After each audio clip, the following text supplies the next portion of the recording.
Hello நண்பா, விவோல இருந்து Y72 5G அப்படிங்கிற ஒரு புது ஃபோனை லான்ச் பண்ணியிருக்காங்க. ஸோ அந்த ஃபோன் தான் நம்ம கையில் இருக்குது. இந்த வீடியோவில் நம்ம இதை அன்பாக்ஸ் பண்ணிட்டு இதோட குயிக் ரிவ்யூ தான் வந்து பார்க்க போகிறோம். ஸோ இந்த ஃபோனில் என்னடா ஸ்பெஷல் அப்படின்னு பார்த்தீங்க அப்படின்னா இதில் வந்து 5G வந்து கொடுத்துருக்காங்க. அது மட்டும் இல்லாமல் இந்த ஃபோன் வந்து நல்லா ஸ்லிம் அண்ட் ஸ்லீக்காக வந்து டிசைன் பண்ணுறதா சொல்கிறாங்க. இது வந்து முழுக்க ஆஃப்லைன் செக்மெண்ட்டை தான் வந்து இவங்க வந்து டார்கெட் பண்ணி லான்ச் பண்ணியிருக்காங்க. ஸோ இது ஆன்லைனுக்கான ஃபோனா அப்படின்னு கேட்டிங்க அப்படின்னா அதுவும் இது எந்த அளவுக்கு ஒர்த் இருக்குது அப்படிங்கிற எல்லா விஷயங்களையும் இந்த வீடியோவில் நம்ம வந்து பார்க்க போகிறோம். ஸோ நீங்கள் விவோவில் இந்த மாதிரியான ஒரு ஃபோன் வாங்கலாம்னு நினச்சிட்டு இருந்தீங்க அப்படின்னா இந்த வீடியோ உங்களுக்கு ரொம்ப யூஸ்ஃபுல்லாக இருக்கும். ஸ்கிப் பண்ணாமல் ஃபுல்லாக பாருங்க.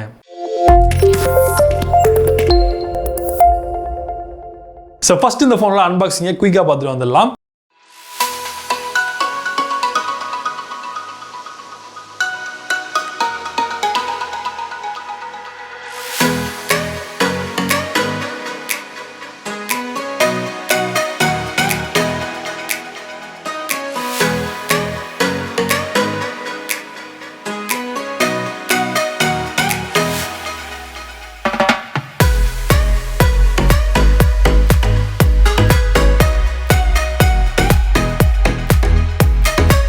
ஸோ ஃபர்ஸ்ட் இந்த ஃபோனில் நம்ம பார்க்க போகிறது ஒரு டிஸ்பிளே. ஸோ டிஸ்பிளே பொறுத்தவரை பார்த்தீங்க அப்படின்னா இங்கே வந்து 6.58 இன்ச்சில் ஒரு full HD plus IPS display வந்து கொடுத்துருக்காங்க.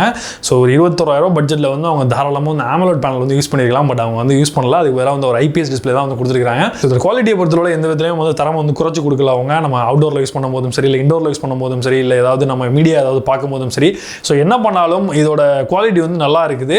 ஸோ அந்த விதத்தில் வந்து இவங்க வந்து பாராட்டலாம். மிச்சப்படி வந்து இந்த இடத்துல வந்து AMOLED பேனல் வந்து யூஸ் பண்ணியிருந்தாங்க அப்படின்னா இன்னுமே வந்து சூப்பராக இருந்திருக்கும். அடுத்ததுல நம்ம பார்க்க போகிறது இதோட முக்கியமான விஷயம், அதான் அதோட பெர்ஃபார்மன்ஸ். ஸோ 21,000 ரூபாய் கொடுத்து நம்ம ஒரு ஃபோனை வாங்குறோம், அதோட பெர்ஃபார்மன்ஸ் எந்த அளவுக்கு இருக்கும் அப்படிங்கிறது தான் ரொம்ப ஒரு இம்பார்ட்டன்டான ஒரு விஷயம் சொல்லலாம். இதில் வந்து பார்த்தீங்க அப்படின்னா ஸ்னாப்டிராகனோட 480 அப்படிங்கிற ஒரு புது ப்ராசர் வந்து கொடுத்துருக்காங்க. இது வந்து ஒரு 5G சப்போர்ட் பண்ணுற ப்ராசஸர். ஸோ 5Gல இந்த ஃபோன் இருக்கணுங்கிறதுக்காக இந்த ப்ராசர் வந்து அவங்க சூஸ் பண்ணியிருக்காங்க. ஸோ இந்த ப்ராசர் வந்து பார்த்தீங்க அப்படின்னா இது வந்து 8 நானோமீட்டரில் பில்ட் பண்ணப்பட்ட ஒரு ப்ராசஸர். இது வந்து இப்போ 400 சீரிஸில் இருக்கிறதுனால நம்ம வந்து பெர்ஃபார்மன்ஸ் வந்து ரொம்ப லோவாக இருக்கும் அப்படின்னு நினைப்போம். பட் அந்த அளவுக்கு வந்து லோவாக வந்து கிடையாது. இதோட பெர்ஃபார்மன்ஸ் வந்து ஒரு வந்து டீசெண்டான பெர்ஃபார்மன்ஸ் தான் வந்து கொடுத்துருக்காங்க. அதுக்கு நீங்கள் வந்து ஒரு ஹையர் அண்ட் ப்ராசஸரில் இருக்கிற அந்த பெர்ஃபார்மன்ஸ் வந்து இதில் வந்து எதிர்பார்க்க முடியாது. ஓரளவுக்கு வந்து ஒரு ஆவரேஜான பெர்ஃபார்மன்ஸ் வந்து இருக்குது. அதே நேரத்தில் நீங்கள் 400 சீரிஸ் அப்படிங்கும் போது ஒரு 7,000 8,000 ஃபோனில் இருக்கிறது இப்படி கொடுத்துருக்காங்க அப்படின்னு நினைக்க வேணாம். 400 சீரிஸாக இருந்தாலுமே நான் யூஸ் பண்ண வரைக்கும் பார்த்தீங்க அப்படின்னா BGM கேம் வந்து ப்ளே பண்ணி பார்த்தேன். அந்த மாதிரி ஹையர் அண்ட் கேம்ஸ் எல்லாம் வந்து ப்ளே பண்ணி பார்க்கும்பொழுதும் எந்த விதமான லேகும் வந்து கிடையாது. அதே நேரத்தில் ரொம்ப நேரம் ப்ளே பண்ணோம் அப்படின்னா சின்ன லேக்ஸ் வந்து இருக்குது. ஸோ அது வந்து யூஸ்வலாக வந்து எல்லா ஃபோன்லையும் வரக்கூடியது தான். பட் இந்த ஃபோனில் வந்து இந்த ப்ராசர் அப்படிங்கும்போது இப்போ நீங்கள் டே டு டே வந்து நார்மலாக யூஸ் பண்ணும்போது எந்த பிரச்சனைகள் வந்து தெரியல. அதே மாதிரி மல்டி டாஸ்கிங் பண்ணும்போது வந்து பெரிய லெவலில் வந்து பெரிய விஷயங்கள் வந்து தெரியல. இதுவே நீங்கள் வந்து ரொம்ப ஹையர் அண்ட் ஃபோனை யூஸ் பண்ணிட்டு இந்த ஃபோனை வந்து யூஸ் பண்ணீங்கன்னா கண்டிப்பாக அந்த வித்தியாசம் வந்து உங்களுக்கு தெரியும். ஸோ ப்ராசரை பொறுத்தளவில் இன்னும் கொஞ்சம் கூட இன்னும் ஒரு அப்கிரேடான ப்ராசர் அவங்க கொடுத்துட்டு வந்துருக்கலாம். பட் நீங்கள் வந்து 480 ப்ராசர் வந்து அவங்க யூஸ் பண்ணியிருக்காங்க. அடுத்தது இந்த ஃபோனோட camera setup. So camera setup அப்படிங்கும்போது நீங்கள் வந்து பார்த்தீங்க அப்படின்னா ஒரு ட்ரிபிள் கேமரா செட்டப் இருக்கிற மாதிரி தெரியும். பட் நீங்கள் ட்ரிபிள் கேமரா கிடையாது, டுவல் கேமரா வந்து கொடுத்துருக்காங்க. 48 மெகா பிக்சல் சப்போர்ட் பண்ணக்கூடிய ஒரு பிரைமரி சென்சரும் அதுக்கப்புறம் வந்து ஒரு டெப்த் சென்சரும் வந்து கொடுத்துருக்காங்க 2 மெகா பிக்சலில். ஸோ இது ரெண்டும் தான். இதில் வந்து கேமரா செட்டப்பில் இவங்க பெருசாக வந்து எதுவும் வந்து பண்ணல. குவாட் கேமரா இல்லை ட்ரிபிள் கேமரா அந்த மாதிரிலாம் எதுவுமே பண்ணல. அல்ட்ரா வைட் ஆங்கிள் சென்சர் வந்து இதில் வந்து கிடையாது. ஸோ வைட் ஆங்கிள் சென்சர் ஒன்று மட்டும் தான் இருக்குது. ஸோ இதில் இருக்கப்படுற ஃபோட்டோஸ் வந்து பார்த்தீங்க அப்படின்னா பகலில் ஓரளவுக்கு நல்லா தான் இருக்குது. அதுவே வந்து நீங்கள் லோ லைட்டில் எடுத்தீங்க அப்படின்னா உங்களுக்கு பெர்ஃபார்மன்ஸ் இல்லை அப்படின்னு சொல்லலாம். அதே ஃப்ரண்ட் கேமரா வரும்போது பார்த்தீங்க அப்படின்னா இங்கே 8 மெகா பிக்சலில் ஒரு செல்ஃபி கேமரா வந்து கொடுத்துருக்காங்க. ஸோ செல்ஃபி கேமரா பொறுத்தளவில் பகல்லையுமே அந்தளவுக்கு வந்து நல்லா இருக்குன்னு சொல்ல முடியாது. ஓரளவுக்கு ஒரு ஆவரேஜான ஒரு கேமரா வந்து கொடுத்துருக்காங்க. ஸோ 21,000 ரூபா பிரைசிங்லாம் வரும்போது கண்டிப்பாக அவங்க வந்து இன்னுமே வந்து நல்ல கேமராஸ்லாம் யூஸ் பண்ணியிருக்கலாம். விவோ வந்து பொதுவாக செல்ஃபி இந்த மாதிரி விஷயத்தில் நல்லா பண்ணுவாங்க. பட் இங்கே வந்து பார்த்தீங்க அப்படின்னா கொஞ்சம் சொதப்பியிருக்காங்க. டிசைன் பொறுத்தளவில் தான் இதோட ஹைலைட்னு சொல்லலாம். நல்ல ஒரு டிசைன் பண்ணியிருக்காங்க. ஸோ ஃபோன் வந்து பார்க்குறதுக்கு நல்லா ஸ்லிம்மாக இருக்குது. அதே மாதிரி பேக் கவர் வந்து பார்த்தீங்க அப்படின்னா பிளாஸ்டிக்காக கிளாஸாங்கிறது எனக்கு கன்ஃபார்மாக தெரியல. ஸோ இது வந்து பார்த்தீங்கன்னா 2.5D வந்து கொடுத்துருக்காங்க. அதோட குவாலிட்டியுமே நல்லா இருக்குது. பட் வந்து ஃபிங்கர் பிரிண்ட் மட்டும் வந்து கொஞ்சம் வந்து அதிகமாக வந்து இதில் வந்து படியுது. இதில் வந்து பார்த்தீங்கன்னா உள்ள பார்க்கும்போது நல்ல ஒரு ரெயின்போ ஹியூஸ் வந்து தெரிகிற மாதிரி வந்து டிசைன் வந்து பண்ணியிருக்காங்க. ரொம்பவே பார்க்கறதுக்கு லுக்கு சூப்பராக இருக்குது. அது மாதிரி கேமராவோட டிசைனும் சரி, அது மாதிரி கீஸோட பிளேஸ்மெண்ட்ஸு, அது மாதிரி ஃபிங்கர் பிரிண்ட் எல்லாமே நல்லாவே கொடுத்துருக்காங்க. ஸோ இந்த ஃபோனோட ஃபீச்சர்ஸ் வரும்போது பார்த்தீங்க அப்படின்னா இதில் வந்து ஃபிங்கர் பிரிண்ட் சென்சர் வந்து சைட் மோடராக வந்து கொடுத்துருக்காங்க. ஸோ கையில் வந்து நம்ம வந்து ஹோல்ட் பண்ணி இப்படி ப்ரெஸ் பண்ணும்போது இது வந்து நல்லா வந்து ஃபாஸ்ட்டாக வந்து ஒர்க் ஆகுது. ஸோ நல்ல ஒரு ஃபிங்கர் பிரிண்ட் சென்சர் வந்து கொடுத்துருக்காங்க. 3.5 ஆடியோ போர்ட் வந்து கொடுத்துருக்காங்க. Type C USB port charging வந்து கொடுத்துருக்காங்க. ஸ்பீக்கர்ஸை பொறுத்தளவு அவங்க வந்து ஸ்டீரியோ ஸ்பீக்கர் வந்து யூஸ் பண்ணலாம். அதுக்கு பதிலாக வந்து ஒரு சிங்கிள் ஸ்பீக்கர் தான் வந்து கொடுத்துருக்காங்க. வால்யூம் வந்து அந்தளவுக்கு எதிர்பார்க்கறது ரொம்ப ஹையாலாம் இல்லை, ஓரளவுக்கு நார்மலான ஒரு வால்யூம் தான் வந்து கிடைக்குது. பேட்டரியை பொறுத்தளவு இங்கே வந்து 5000 mAh பேட்டரி வந்து யூஸ் பண்ணியிருக்காங்க. ஒரு ஹியூஜான பேட்டரி தான். ஸோ சார்ஜிங் சார்ஜிங் பொறுத்தளவில் இங்கே வந்து 18 வாட்ஸ் ஃபாஸ்ட் சார்ஜர் வந்து கொடுத்துருக்காங்க. ஸோ ஃபாஸ்ட் சார்ஜர் அப்படின்னு அவங்க தான் சொல்கிறாங்க.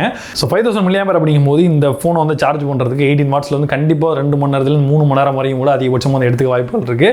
ஸோ இவங்க வந்து இன்னும் கொஞ்சம் 33 வாட்ஸ் அதுக்கு மேலே வந்து கொடுத்துருந்தாங்க அப்படின்னா இன்னுமே வந்து சீக்கிரமே வந்து சார்ஜ் ஏறி இருக்கும். பட் அவங்க அது மாதிரி பண்ணாமல் 18 வாட்ஸ் சார்ஜராக வந்து கொடுத்துருக்காங்க. ஸோ ஓஎஸ்னு வரும்போது இங்கே Android 11 மேலே ஃபன் டச் ஓஎஸ் ஸ்கின் வந்து கொடுத்துருக்காங்க. இது வந்து 11.1 வந்து ரன் ஆகுது. ஸோ விவோட அந்த ஸ்கின்னை பொறுத்தளவு எப்படி இருக்குன்னு உங்களுக்கே தெரியும். ஓரளவுக்கு நல்லா ஃபாஸ்ட்டாக தான் இருக்குது. நம்ம யூஸ் பண்ணும்பொழுது வந்து எல்லாமே வந்து ஆப்ஷன்ஸ் எல்லாம் நல்லா யூஸ்ஃபுல்லாக வந்து கொடுத்துருக்காங்க. இப்போ வந்து ரியல்மி எல்லாம் பார்த்தீங்கன்னா இந்த மாதிரி தான் இருக்கும். அதே மாதிரி தான் இவங்களும் வந்து வந்து கொடுத்துருக்காங்க. ஸோ சிம் ஸ்லாட்டை பொறுத்தளவு இங்கே வந்து ஹைப்ரிட் ஸ்லாட் தான் வந்து கொடுத்துருக்காங்க. தனியாக செப்பரேட்டாக வந்து மெமரி கார்டு ஸ்லாட் வந்து கொடுக்கல. ஸோ நீங்கள் எக்ஸ்டர்னல் பண்ணுறதா இருந்தீங்க அப்படின்னா ஒரு சிம் கார்டு யூஸ் பண்ணிட்டு தான் நீங்கள் வந்து மெமரி கார்டு வந்து யூஸ் பண்ண முடியும். ஸோ வேரியண்ட்டை பொறுத்தளவு பார்த்தீங்கன்னா 8GB ரேம் மற்றும் 128GB ஸ்டோரேஜோட வந்து லான்ச் பண்ணியிருக்காங்க. ஒரே வேரியண்ட் தான். இது வந்து எக்ஸ்டெண்டபிள் ரேம் அப்படி சொல்லுவாங்க அவங்க சாஃப்ட்வேரில் பண்ணுறது. அது வந்து 4GB வந்து கொடுத்துருக்காங்க. ஸோ 12GB ரேம்னு சொல்கிறாங்க. பட் 8GB ரேம் மற்றும் 128GB ஸ்டோரேஜில் நீங்கள் இந்த ஃபோனை வந்து பர்ச்சேஸ் பண்ணலாம். ஸோ ஓவரால் இப்போ நான் யூஸ் பண்ண வரைக்கும் இது எந்த அளவுக்கு ஒருத்தருக்குன்னு பார்த்தீங்க அப்படின்னா 21,000 ரூபாய்க்கு வந்து கொஞ்சம் ஹையான ப்ரைஸ் தான் இது. கண்டிப்பாக வந்து இதோட இன்னும் நல்லா ப்ராசஸர் யூஸ் பண்ணியிருக்கலாம், இன்னும் கேமராலாம் நல்லா பண்ணியிருக்கலாம், AMOLED பேனல் யூஸ் பண்ணியிருக்கலாம். இதுக்கு காம்படிட்டிவாக நிறைய ஃபோன்ஸ் வந்து இருக்குது. ஸோ இந்த ஃபோன் வந்து பார்த்தீங்கன்னா டார்கெட்டாக ஆஃப்லைன் மார்க்கெட்டை தான் இவங்க டார்கெட் பண்ணி லான்ச் பண்ணியிருக்காங்க. ஸோ ஆஃப்லைன் ஷாப்ஸும் வந்து பார்த்தீங்க அப்படின்னா இந்த மாதிரியான ஃபோன்ஸை தான் அவங்களும் வந்து ப்ரொமோட் பண்ணுவாங்க. அவங்கள்ட்ட நீங்கள் உள்ளே போனீங்க அப்படின்னாலே இந்த ஃபோனை தான் வந்து வாங்குறதுக்கு அவங்க வந்து புஷ் பண்ணுவாங்க. ஸோ தெரியாதவங்களுக்கு ஓகே தான். இப்போ நான் எப்படி சொல்லுவேன் அப்படின்னா இப்போ நீங்கள் இந்த ஃபோனில் வந்து பர்ஃபார்மன்ஸ் ஓரியன்டாக இப்போ ஒருத்தர் வந்து அந்தளவுக்கு ஃபோன் யூஸ் பண்ண தெரியாத இருக்காரு. அவர் வந்து ஒரு 21,000 ரூபாய்க்கு ஃபோன் வாங்குறாரு அப்படின்னா தாராளமாக இந்த ஃபோன் அவருக்கு எந்த பிரச்சனையுமே தராது. நல்லா நார்மலாக இருக்கும், எந்த விதமான பிரச்சனையும் இருக்காது.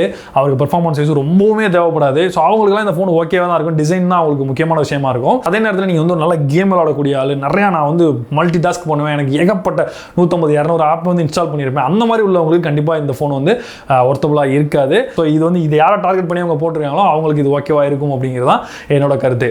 ஸோ இந்த வீடியோ உங்களுக்கு பிடிச்சிருந்து நினைச்சீங்க அப்படின்னா அந்த வீடியோக்கு ஒரு லைக் கொடுங்க, உங்க ஃப்ரெண்ட்ஸ்க்கு இந்த வீடியோ ஷேர் பண்ணுங்க. மீண்டும் ஒரு இன்ட்ரெஸ்டிங்கான வீடியோ சந்திப்போம். நான் John Santhosh from Tamil Today Tech. நன்றி, வணக்கம்.